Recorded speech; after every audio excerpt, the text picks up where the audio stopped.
Hi students, मैं हूँ इरफान। तो आज मैं आपको बताने वाला हूँ 8th स्टैंडर्ड का मैथ्स का रैशनल एंड इरेशनल नंबर यानी कि चैप्टर नंबर 1 का एक्सरसाइज नंबर 1.4। ठीक है, तो ये जो एक्सरसाइज है ये पूरी बेस है इरेशनल नंबर्स के ऊपर। तो यहाँ पर मैंने बोर्ड पे इरेशनल नंबर्स के यानी एक्सरसाइज स्टार्ट करने के पहले के कुछ पॉइंट्स लिखे हैं जो कि जानना बहुत जरूरी है। तो ये है पॉइंट नंबर 1। इसमें क्या लिखा हुआ है? Numbers whose decimal form is non-terminating and non-recurring are called irrational numbers। यानी ऐसे नंबर जिनकी डेसिमल वैल्यू जो है वो नॉन टर्मिनेटिंग होगी और नॉन रिक्योरिंग होगी, उसे कहते हैं हम irrational numbers. So non terminating का मतलब क्या है? Non terminating means decimal that never ends, यानी डेसिमल्स ऐसे डेसिमल्स जो के एंड नहीं होते। ठीक है ना, मैं यहाँ रिपीटिंग की बात नहीं कर रहा हूँ। चाहे वो कोई भी डेसिमल्स हो, रिपीट हो या नॉन रिपीटिंग हो, सारे अलग डेसिमल्स हो, वो एंड नहीं होंगे, इंफिनिटी तक चलते जाएंगे, उसको हम कहते हैं नॉन टर्मिनेटिंग। ठीक है। देन नॉन रिक्योरिंग का मतलब क्या होता है? डेसिमल्स दैट नॉट रिपीट्स, यानी ऐसे डेसिमल्स जो कि रिपीट नहीं होते। जैसे कि मैंने यहाँ पर एक एग्जांपल दिया है पाई की वैल्यू। ठीक है, पाई की वैल्यू यहाँ पर दी है 3.14159 डॉट डॉट डॉट। इसका मतलब है ये आगे तक चलती जाएगी। अगर हम इसको ध्यान से देखें तो ये डेसिमल जो है वो रिपीट नहीं हो रही, यानी 3 पॉइंट डेसिमल के बाद जो वैल्यू है वो रिपीट नहीं हो रही है। 14159 ये कंटिन्यूसली चलते जाएंगे, अलग अलग नंबर्स आते जाएंगे। तो जब भी ऐसी सिचुएशन हो कि डेसिमल इंफिनिटी तक जा रहे हैं, that is called non terminating. And decimal that never repeats, या सिंगल नंबर या कोई नंबर का सेट रिपीट नहीं हो रहा है बार बार, तो इसका मतलब है ये नॉन रिक्योरिंग है। ठीक है, तो ऐसे नंबर्स यानी ऐसे डेसिमल्स जो कि नॉन टर्मिनेटिंग हो और नॉन रिक्योरिंग हो, उसे हम कहते हैं इरेशनल नंबर्स। तो अब देखते हैं हम लोग हमारा सेकेंड पॉइंट। इसमें लिखा हुआ है the square root of numbers that are not perfect square are irrational numbers, यानी ऐसे नंबर्स जो कि परफेक्ट स्क्वायर नहीं होते, ना ही उनके पास स्क्वायर रूट्स होते हैं, तो वैसे नंबर्स इरेशनल नंबर्स होते हैं। तो ये एक दूसरा मेथड हो गया इरेशनल नंबर्स पहचानने का। ठीक है, तो यहाँ पर एग्जांपल दिया हुआ है √2, √3, √37। सी, इनके पास कोई स्क्वायर रूट नहीं होता है, जैसे कि हमारे पास है यहाँ पर √4। तो √4 के पास स्क्वायर रूट होता है, 2 2 जा 4। ओके, सो ये दोनों 2 मल्टीप्लाई करके 4 आना, ये एक परफेक्ट स्क्वायर की निशानी है। ठीक है, बिल्कुल वैसे ही √16 के पास स्क्वायर रूट होता है 4, 4 4 जा 16। तो ये इसीलिए परफेक्ट स्क्वायर है क्योंकि इसके पास भी स्क्वायर रूट है विच इज 4। तो वैसे ही हमारे पास √2, √3 और √37 है, इनके कोई स्क्वायर रूट्स नहीं होते। That is why these are not a perfect square. So these numbers are called irrational numbers. तो अब हम बढ़ते हैं हमारे नेक्स्ट पॉइंट की तरफ। यहाँ पे लिखा हुआ है pi is not a rational number. For calculation purpose, we take value of pi 22/7 और pi is equal to 3.14। यानी pi की जो ओरिजिनल वैल्यू है वो थोड़ी सी अलग है, लेकिन कैलकुलेशन करने के लिए हम लोगों ने उसको 22/7 या फिर 3.14 दो में से कोई एक वैल्यू हम यूज करते हैं। वैसे तो हम दोनों यूज करते हैं, लेकिन सर्कमस्टेंसेस आते हैं उस हिसाब से इन दोनों में से कोई एक हम कभी ना कभी यूज करते ही है। That is 22/7 और 3.14 are rational numbers, but pi is an irrational number। यानी हम इसीलिए यूज करते हैं 22/7 और 3.14 क्योंकि ये रैशनल नंबर्स होते हैं। ठीक है, अगर आप पाई को देखो तो मैंने शुरुआत में बताया आपको ये एक इरेशनल नंबर होता है, तो इसकी जो ओरिजिनल वैल्यू है वो भी इरेशनल है। मतलब अगर आप ओरिजिनल वैल्यू इसकी देखोगे पाई की, सो 3.14159 and it goes on continuing, आगे आगे मतलब अलग अलग नंबर्स आते हैं, डेसिमल रिपीट भी नहीं होते इसमें। ठीक है, तो ये नॉन टर्मिनेटिंग नंबर है, तो इसके लिए हम रैशनल नंबर्स यहाँ पर यूज करना होता है क्योंकि ये टर्मिनेटिंग नंबर्स होते हैं और हमें जो भी सॉल्विंग आंसर्स होते हैं वो जल्दी मिल जाते हैं। ठीक है, सो इसीलिए पाई की ओरिजिनल वैल्यू यूज नहीं होती है क्योंकि पाई एक इरेशनल नंबर है, उसकी वैल्यू भी इरेशनल है, लेकिन हम लोगों ने उसको रैशनल में कन्वर्ट करके यूज करना शुरू कर दिया। ये कुछ पॉइंट्स है जिसको समझने के बाद आपको समझ में आ जाएगा कि रैशनल और इरेशनल नंबर्स में एक बड़ा डिफरेंस क्या होता है। तो चलो इनको एक एक करके समझते हैं। The numbers which can be shown by points on a number line are called real numbers।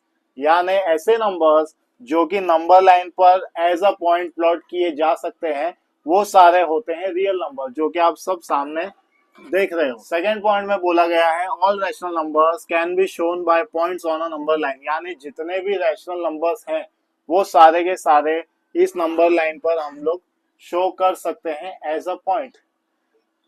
Therefore, all rational numbers are real numbers। इसका मतलब ये हुआ जितने भी रैशनल नंबर्स होते हैं वो सारे रियल नंबर्स होते हैं। ठीक है, तो इस बात को अच्छे से समझो, जितने भी रैशनल नंबर्स हैं वो सारे रियल नंबर्स हैं। तो चलो अभी लास्ट पॉइंट भी देख लेते हैं। There are infinitely many irrational numbers on number line. अब इरेशनल नंबर्स भी प्लॉट किए जा सकते हैं नंबर लाइन पे, यानी हो सकता है कि इरेशनल नंबर्स भी रियल नंबर होते हैं।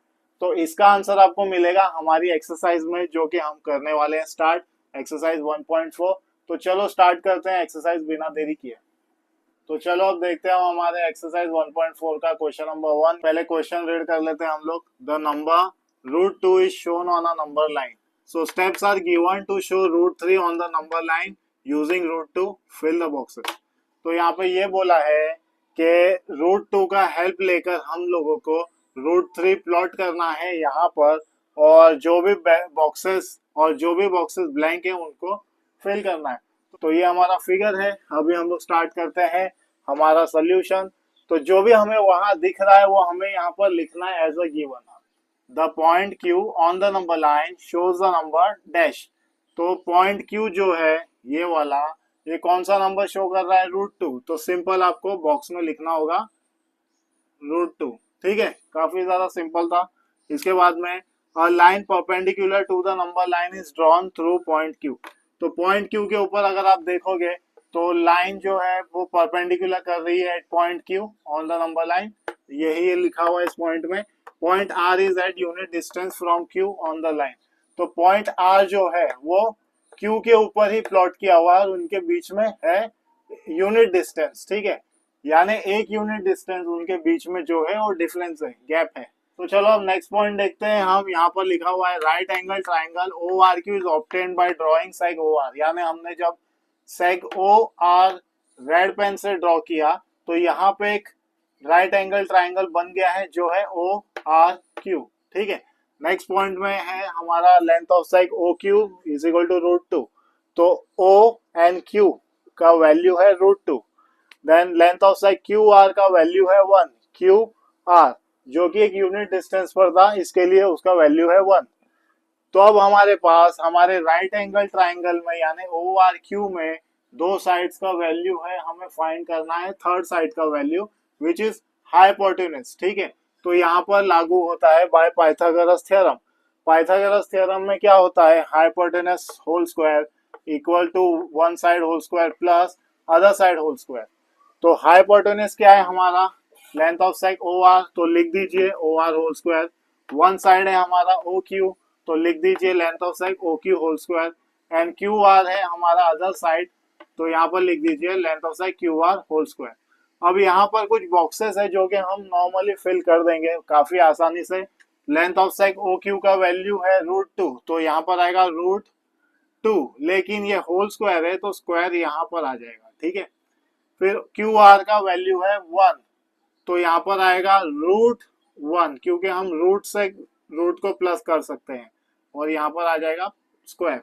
ओके, सो √2 होल स्क्वायर का मतलब होता है √2 मल्टीप्लाई बाय √2 विच इज 2। ठीक है, तो इसीलिए यहाँ पर आएगा 2।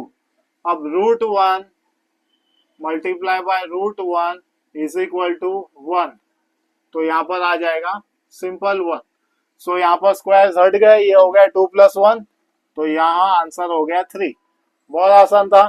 तो ये था हमारा length of seg O R whole square का वैल्यू। लेकिन अब मैं यहाँ पर ओ आर से होल स्क्वायर यानी ये स्क्वायर है ये हटाना चाहता हूँ, तो हमारा जो आंसर मिला है हमें 3, वो कन्वर्ट हो जाएगा √3 में।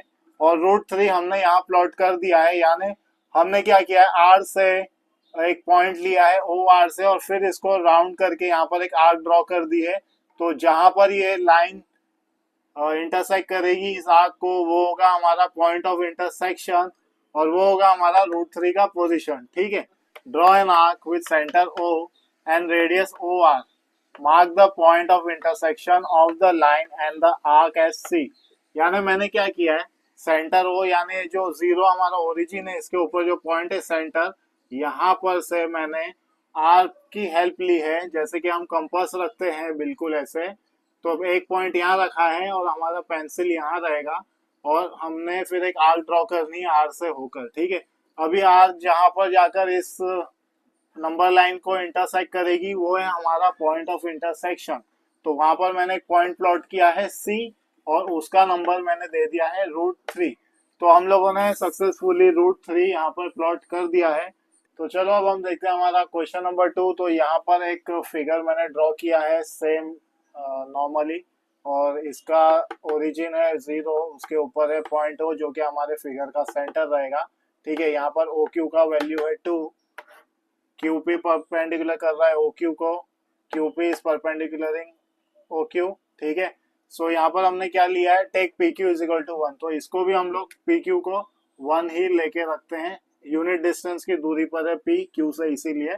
तो bye Pythagoras theorem on triangle POQ, अब इसको POQ बोल लो या फिर OPQ बोल लो, जैसे आपकी मर्जी। ठीक है, तो अब इसका हाइपोटेनस वही रहने वाला है OPQ का जो कि POQ का है। तो आप कैसे भी करके उसको फिगर आउट कर सकते हो। तो अब हाइपोटेनस होल स्क्वायर मैंने यहाँ लिया है OP square is equal to OQ यानी one side square plus other side यानी QP स्क्वायर। ठीक है, यहाँ पर आएगा OQ स्क्वायर, तो OQ स्क्वायर के नीचे क्या आएगा, यहाँ पर OQ का वैल्यू क्या है, यहाँ पर 2, तो 2 होल स्क्वायर प्लस QP का वैल्यू क्या है, यानी PQ को हमने 1 लिया है, तो यहाँ पर आएगा 1 whole square which is 2 2s are 4 plus 1 1s are 1 is equal to 5। तो ये है हमारा OP स्क्वायर।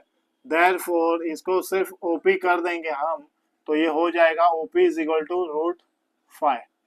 तो इसी तरीके से हम लोगों ने √5 फाइंड कर लिया है।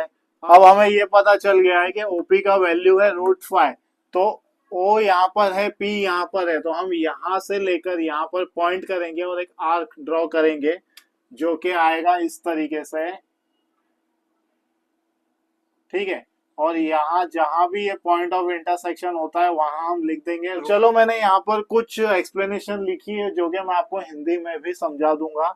0 as a centre OP is equal to radius drawn and arc with centre O and radius OP।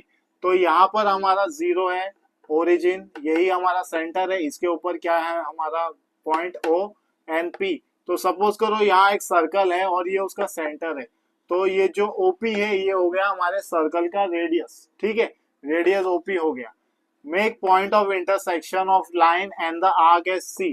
तो हमने पॉइंट ऑफ इंटरसेक्शन किया है कहाँ से, O पर राउंडर रखा है, समझो हमारे पास एक कंपास है, हमने O के ऊपर एक पॉइंट रखा है और हमारा पेंसिल का टिप है P के ऊपर, और फिर हमने इसको एक आर्क ड्रॉ कर दिया है यहाँ पर, और ये इस नंबर लाइन को जाकर ये आर्क काट रहा है। तो ये जहां पर भी काट रहा है ये हो गया हमारा पॉइंट ऑफ इंटरसेक्शन।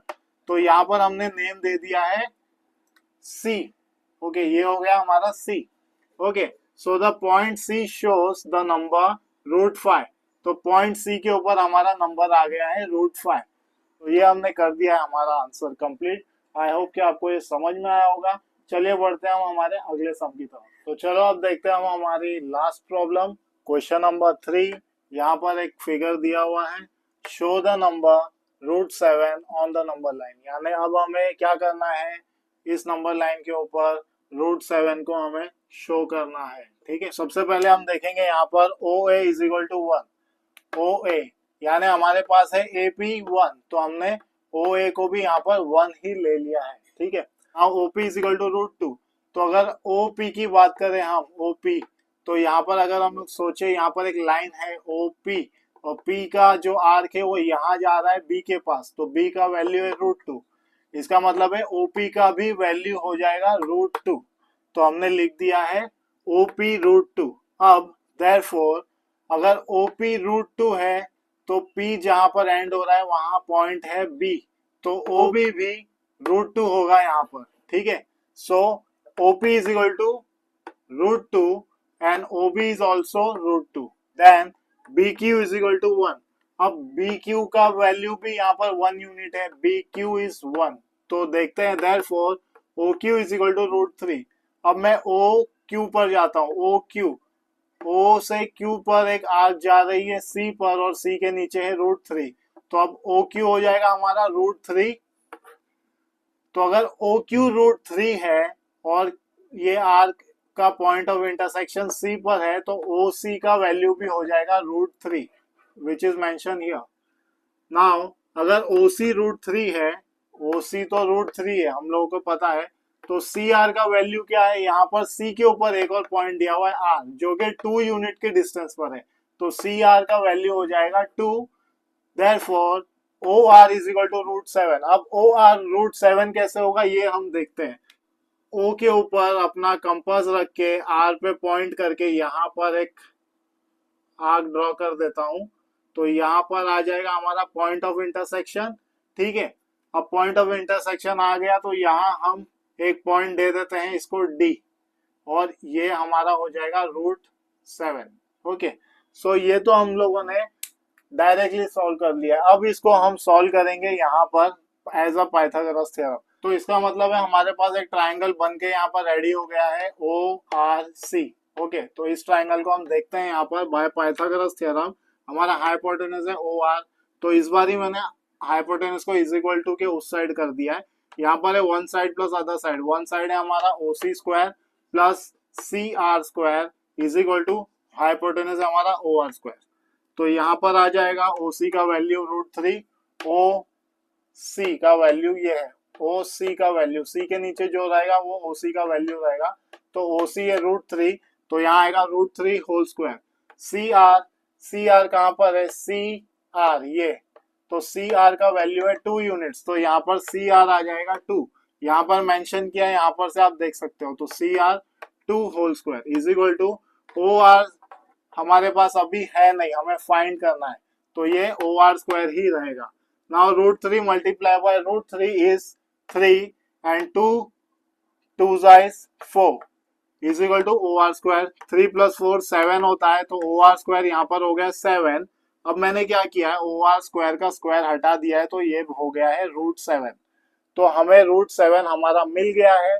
ठीक है, तो अब हम यहाँ पर प्लॉट कर सकते हैं √7। तो हमने पहले ही √7 यहाँ पर प्लॉट कर दिया था।